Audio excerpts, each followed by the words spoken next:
Hi ಎಲ್ಲರಿಗೂ ನಮಸ್ಕಾರ. Welcome to my mini blog. ನಾನು ನಿಮ್ಮ ಉತ್ತರ ಕನ್ನಡದ ಹುಡುಗಿ ಅನ್ವಿತಾ. ನಿಮಗೆಲ್ಲರಿಗೂ ಕಡುಬಿನ ಬಗ್ಗೆ ಗೊತ್ತಿರುತ್ತೆ. ಅದು ಇವತ್ತು ಮಸಾಲೆ ಕಡುಬು ಹೇಗೆ ಮಾಡೋದು ಅಂತ ನೋಡ್ಕೊಬರೋಣ ಬನ್ನಿ. ಮೊದಲು ಒಂದು ಪಾತ್ರೆಯಲ್ಲಿ ಅನ್ನನ ಹಾಕಬೇಕು. ನಂತರ ಅದಕ್ಕೆ ಸ್ವಲ್ಪ ನೀರು ಹಾಕಿ ಉಪ್ಪು ಹಾಕಿ ಕುದಿಯೋದಕ್ಕೆ ಬಿಡಬೇಕು. ಅದು ಕುದಿಯೋ ಟೈಮಲ್ಲಿ 1 ಕಪ್ ಅಕ್ಕಿ ಹಿಟ್ಟನ್ನ ಹಾಕಿ ಚೆನ್ನಾಗಿ ಮಿಕ್ಸ್ ಮಾಡ್ಕೋಬೇಕು. ನಂತರ ಅದನ್ನು ತಣ್ಣಗಾಗೋದಕ್ಕೆ ಬಿಡಬೇಕು. ನಂತರ ತಣ್ಣಗಾದ್ಮೇಲೆ ಸರಿಯಾಗಿ ನಾದ್ಕೊಂಡು ಅದನ್ನು ಚಿಕ್ಕ ಚಿಕ್ಕದಾಗಿ ಉಳ್ಳೆಗಳನ್ನ ಮಾಡ್ಕೋಬೇಕಾಗತ್ತೆ.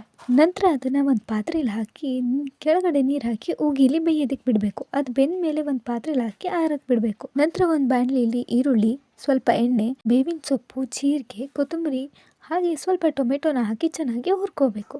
ನಂತರ ಒಂದು ಮಿಕ್ಸಿ ಜಾರಲ್ಲಿ ಕಾಯಿ ತುರಿ ಹುರಿದಿಟ್ಕೊಂಡಿರೋ ಪದಾರ್ಥನ ಹಾಕಿ ಸ್ವಲ್ಪ ಖಾರದ ಪುಡಿ, ರಸನ ಹಾಕಿ ರುಬ್ಕೋಬೇಕು.